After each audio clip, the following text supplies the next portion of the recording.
एक बकरी थी। रोज सुबह जंगल चली जाती थी, सारा दिन जंगल में चरती और जैसे ही सूर्य विदा लेते इस धरती से, बकरी जंगल से निकल आती। रात के वक्त उस जंगल में रहना पसंद नहीं था। रात को वह चैन की नींद सो जाना चाहती थी। जंगल में जंगली जानवर क्या उसे सोने देंगे। जंगल के पास उसने एक छोटा सा घर बनाया हुआ था। घर आकर वह आराम से सो जाती थी।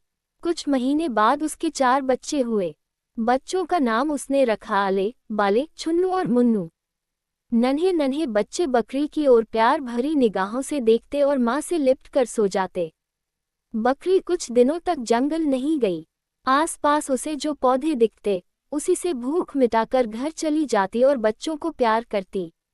एक दिन उसने देखा कि आसपास और कुछ भी नहीं है। अब तो फिर से जंगल में ही जाना पड़ेगा, क्या करे। एक सियार आसपास घूमता रहता है। वह तो आले, बाले, छुन्नू और मुन्नू को नहीं छोड़ेगा। कैसे बच्चों की रक्षा करे।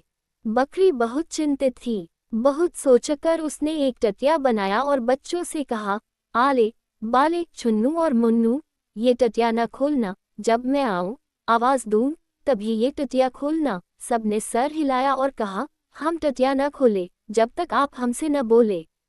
बकरी अब निश्चिंत होकर जंगल चरने के लिए जाने लगी। शाम को वापस आकर आवाज देती, आले टटिया खोल, बाले टटिया खोल, छुन्नू टटिया खोल, मुन्नू टटिया खोल। आले, बाले, छुन्नू, मुन्नू दौड़कर दरवाजा खोल देते और माँ से लिपट जाते। वह सियार तो आसपास घूमता रहता था। उसने एक दिन एक पेड़ के पीछे खड़े होकर सब कुछ सुन लिया।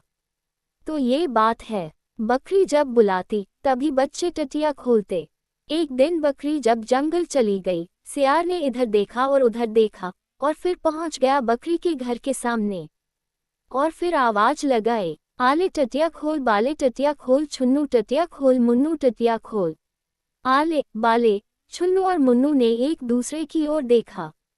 इतनी जल्दी आज माँ लौट आई। चारों बड़ी खुशी खुशी टटिया के पास आए और टटिया खोल दिए। सियार को देखकर बच्चों की खुशी गायब हो गई। चारों उछल उछल कर घर के और भीतर जाने लगे। सियार कूदकर उनके बीच आ गया और एक एक करके पकड़ने लगा। आले, बाले, छुन्नू, मुन्नू रोते रहे, मिमियाते रहे, पर सियार ने चारों को खा लिया।